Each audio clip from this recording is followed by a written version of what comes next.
The political drama in Rivers State has taken a drastic turn, with Governor Siminalayi Fubara's suspension, the declaration of a state of emergency, and the appointment of a sole administrator. What started as a power struggle between FCT minister and former governor of Rivers State, Nyesom Wike, and his former protégé has now escalated into a full-blown constitutional crisis. But how did we get here?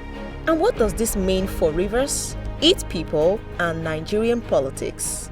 The crisis traced back to the complex political relationship between former Governor Nyesom Wike and his successor, Siminalayi Fubara.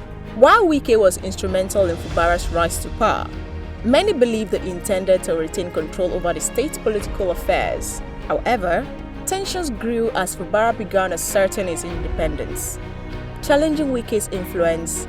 But rather than engaging in direct confrontation, Wike responded with vile statements, implying betrayal and warning that, at the appropriate time, we will know who is right. He also stressed the importance of political loyalty, signaling that he would not allow his influence to erode.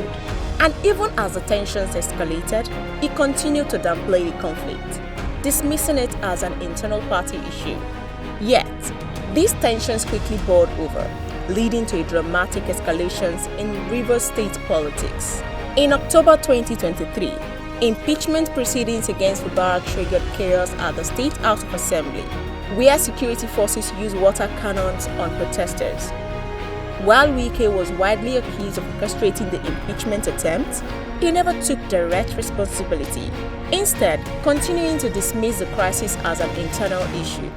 Then, in December 2023, several lawmakers loyal to Wike defected, further destabilizing the state's political structure and reinforcing the perception that Wike still commanded significant influence.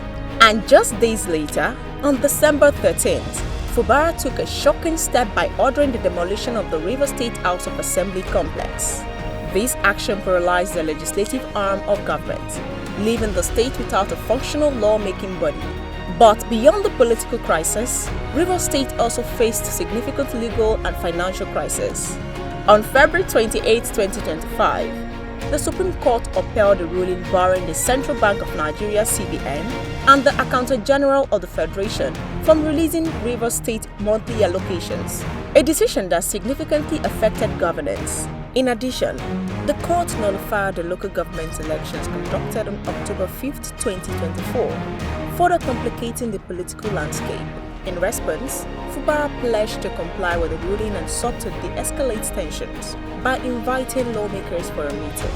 However, the legislators rejected the invitation, accusing the governor of bypassing due process. Days later, Fubara wrote to the assembly again, requesting a new date to present the 2025 appropriation bill, but the assembly responded by adjourning the plenary indefinitely. But while political tensions brewed, security concerns further destabilized the state.